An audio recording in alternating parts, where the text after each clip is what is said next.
ఒకే వేదికపై బాలయ్య, చిరంజీవి ఇది ఎప్పటి నుంచో చూస్తున్నది. నిజంగా మొన్న ప్రమాణ స్వీకారం రోజు అది కళ నెరవేరిందని అనుకోవాలి. అయితే వీళ్ళ యొక్క కళ అక్కడే ముగిసిపోలేదు. రానున్నటువంటి యొక్క జైలర్ 2లో అంటే రజనీకాంత్, చిరు, బాలయ్య ముగ్గురు ఒకే వేదిక పైన మొన్న ప్రమాణ స్వీకారం రోజు కనిపించారు. అయితే నిజంగా జైలర్ 2లో వీళ్ళ ముగ్గురు కనిపిస్తున్నారా లేదా అనేది మనతో పాటు సీనియర్ జర్నలిస్ట్ హేమసుందర్ గారు ఉన్నారు. వారిని అడిగి తెలుసుకుందాం.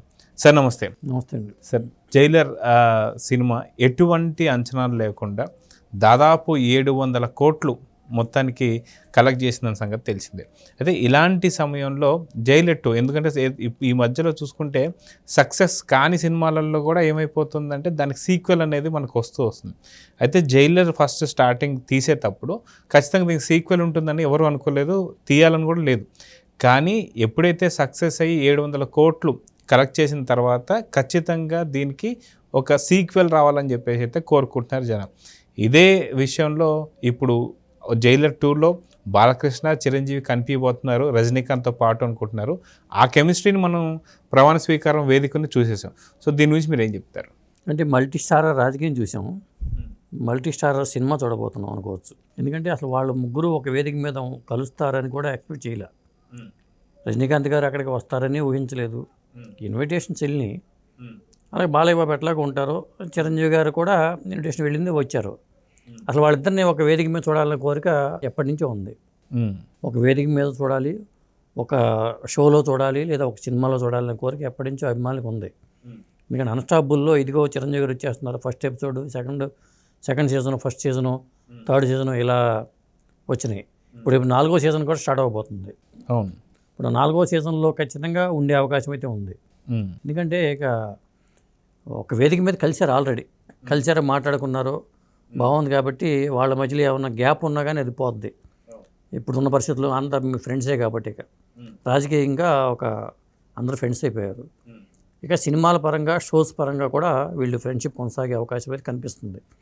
అందులో భాగంగానే జైలర్ 2లో బాలయ్య బాబు ఉంటున్నాడు, గ్యాంగ్స్టర్ పాత్రతో ఎంటర్ కాబోతున్నారు రజనీకాంత్తో అని గెస్ట్ పాత్ర అని చెప్పి అన్న వార్తలు వచ్చినాయి.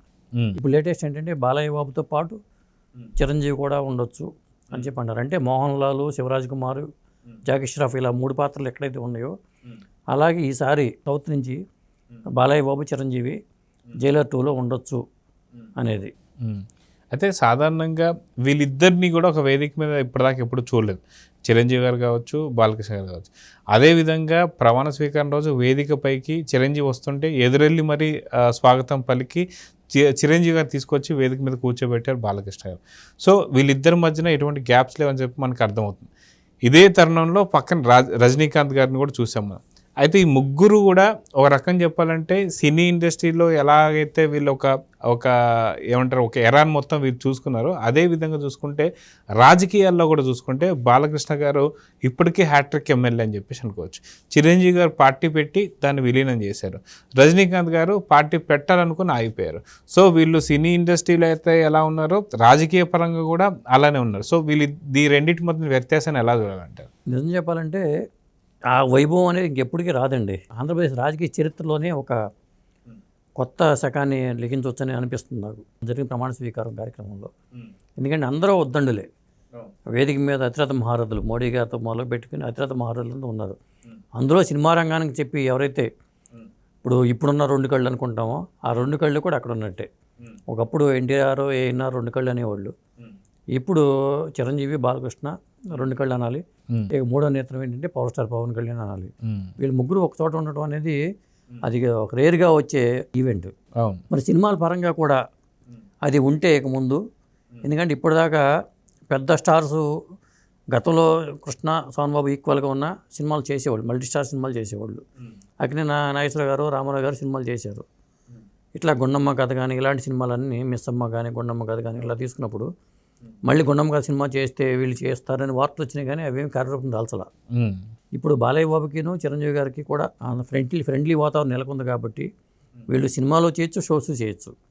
ఇప్పుడు నెల్సన్ దిలీప్ కుమార్ జైలర్ 2 ఇది లోకేష్ కనకరాజు కూలీ అయిపోయిన తర్వాత స్టార్ట్ అవుతుంది. అప్పటికి చిరంజీవి గారు విశ్వంబర అయిపోతుంది, బాలయ్య బాబు కూడా కాస్త ఫ్రీ అయిపోతారు. NBK 109 రిలీజ్ అయిపోద్ది. కాబట్టి ఇద్దరికి క్లియర్ అయినట్టే, లైన్స్ క్లియర్ అయినట్టే. కాబట్టి ఇవి చేస్తే మాత్రం ముఖ్యంగా ఇండస్ట్రీలో కూడా రెండు వర్గాలు ఉన్నాయి కమ్మ కాపు వర్గాలు ఇట్లా టాక్ ఉంటూ ఉంటుంది. ఇప్పుడు అందరూ కలిసిపోయినట్టుగా అనిపిస్తుంది. సినిమా ఫీల్డ్లో కూడా రెండు వర్గాలు అంటూ ఉండవేమో ఇక ముందు కూడా అనేలాగా అనిపిస్తుంది.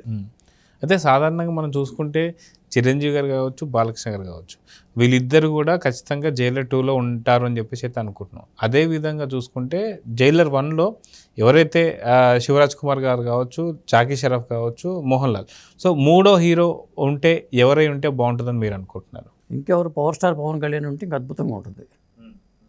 ఎందుకంటే రేర్ కాంబినేషన్ కదా. రాజకీయంగా వీళ్ళు ముగ్గురు ఒక వేదిక మీద ఉన్నారు కాబట్టి గెస్ట్ పాత్రే, అది ఎక్కువ రోజులు టైం కేటాయించాల్సిన అవసరం కూడా లేదు. పైగా బాలకృష్ణ గారు రాజకీయంగా ఉన్నారు, పవన్ కళ్యాణ్ రాజకీయంగా ఉన్నారు. మరి చిరంజీవి గారు ఏమో రాజకీయంగా దూరం అయినా కానీ ఆయన ఆ ప్రజారాజ్యం పార్టీ పెట్టిన వ్యక్తే. అందరూ రాజకీయాలతో సంబంధం ఉన్న వాళ్ళే ఉన్నారు అక్కడ. జైలర్ 2 వస్తే జైలర్ 2లో ఈ కాంబినేషన్స్ ఉంటే మాత్రం అద్భుతంగా ఉంటుంది. సో ఇది ఏదైతే తమిళనాడు ఇండస్ట్రీ కావచ్చు, తెలుగు ఇండస్ట్రీ, టాలీవుడ్, సో ఇది పాన్ ఇండియా అయ్యే అవకాశం ఉందంటారా? ఖచ్చితంగా అవుతుంది. పాన్ ఇండియా ప్రాజెక్ట్ అవుతుంది. జైలర్ 2 అనేది జైలర్ సినిమా అంత కలెక్ట్ చేస్తుందని ఎవరూ ఎక్స్పెక్ట్ చేయలే. ఊహించిన విధంగా 700 కోట్లు కొల్లగట్టడం, రజనీ మార్కెట్ పెరగడం, పైగా రజనీకాంత్ చేసే సినిమాలన్నీ ఒకదాని మించి ఒకటి ఉండటం. ఇప్పుడు వేటాయన సినిమా రేపు దసరాకి రిలీజ్ కాబోతుంది. మరి ఆ సినిమాతో తర్వాత కూలీ సినిమా, అది పెద్ద ప్రాజెక్ట్, పాన్ ఇండియా ప్రాజెక్టు. మరి అందులో కమల్ హాసన్ కూడా ఉంటాడని చెప్తున్నారు కూలీ సినిమాలో. కాబట్టి అంటే సీక్వెల్ కాబట్టి మల్టీవర్స్ సినిమా అనుకున్నాం కాబట్టి ఆ పాత్రలు విక్రమ పాత్ర ఉండే అవకాశం అయితే ఉంది. అలా చూసుకున్నప్పుడు రజనీకాంత్ సినిమాల ప్రాజెక్టులు రేంజ్ కూడా పెరుగుతూ ఉంది. పైగా బాలయ్య బాబు రేంజ్ పెరిగిపోతుంది. ఇప్పుడు ఒక సినిమాకి ఆయన 35 కోట్లు రెమ్యునరేషన్ దాకా వెళ్ళిపోయాడు. సంవత్సరం క్రితం వరకు ఆయన 15 కోట్లలో ఉన్న వ్యక్తి. ఆయన సినిమా వసూలుకి తగ్గట్టు అయితే ఒక 60 కోట్లు 70 కోట్లు తీసుకోవచ్చు. కానీ బాలయ్య బాబు అంత పెంచే తత్వం కాదు కాబట్టి 34 కోట్లు 35 కోట్లు అని చెప్పి అంటున్నారు. అట్లా ఉంది పరిస్థితి. అయితే గతంలో చూసుకుంటే మనకి మీరు ఇందాక అన్నట్లు ఖచ్చితంగా తెలుగు ఇండస్ట్రీకి రెండు కళ్ళైనటువంటి ఎన్టీఆర్ కావచ్చు, ఏఎన్ఆర్ గారు కావచ్చు, వీళ్ళిద్దరు కాంబినేషన్లోనే చాలా సినిమాలు వచ్చాయి. దాని తర్వాత కూడా అదే టైంలో చాలా మల్టీ సినిమాలు వచ్చాయి. దాని తర్వాత చూసుకుంటే చిరంజీవి, బాలకృష్ణ, వెంకటేష్, నాగార్జున, వీళ్ళ తరంలోకి వచ్చేసరికి అంత ఇండివిజువల్ సినిమాలు అయిపోయినాయి. మల్టీ స్టారర్ మూవీస్ అనేది మనం చూడలేదు. మళ్ళీ చాలా కాలం తర్వాత మళ్ళీ మనం ఇప్పుడు మల్టీ స్టారర్ మూవీస్ చూస్తున్నాం. సో తెలుగు సినిమా ఇండస్ట్రీలో మంచి కళ స్టార్ట్ అయిందంటే ఏమంటారు? రావాలండి, మల్టీ స్టార్ మూవీస్ రావాలి. ఎందుకంటే వెంకటేష్, పవన్ కళ్యాణ్ చేశారు, అలాగే వెంకటేష్, మహేష్ బాబు చేశారు. ఇలా గ్యాప్లు ఈక్వల్ అనుకున్న హీరోలు చేయట్లా, కొంత గ్యాప్ ఉన్న హీరోలు మాత్రం చేసుకుంటూ వెళ్తున్నారు. అదే హిందీ హీరోలతో మళ్ళీ మనోళ్ళు చెల్లి చేస్తున్న సందర్భాలు కూడా ఉంటున్నాయి. ఇప్పుడు నాగార్జున అక్కడ చేస్తూ ఉంటారు. అలాగే ఇప్పుడు ఎన్టీఆర్, జూనియర్ ఎన్టీఆర్ హృతిక్ రోషన్తో కలిపి వార్ 2లో చేస్తున్నారు. ఇలా చేస్తున్నారు. కానీ ఈక్వల్ రేంజ్ హీరోలు ఇప్పుడు చిరంజీవి గారు, బాలకృష్ణ గారు, లేకపోతే నాగార్జున, వెంకటేష్, వాళ్ళ మధ్యలో బంధుత్వం ఉన్నా కానీ సినిమాలు చేయరు. అదేంటో అర్థం కాదు. ఇట్లా ఇప్పుడు రామ్ చరణ్, జూనియర్ ఎన్టీఆర్ చేసినప్పుడు అట్లా చేయొచ్చు. ఇప్పుడు అల్లు అర్జున్ ఆ రేంజ్ ఇంకో హీరో ఇట్లా చేసుకుంటే సినిమా రేంజ్ పెరుగుద్ది, ఇండస్ట్రీ సంక్షోభం నుంచి బయటపడుతుంది.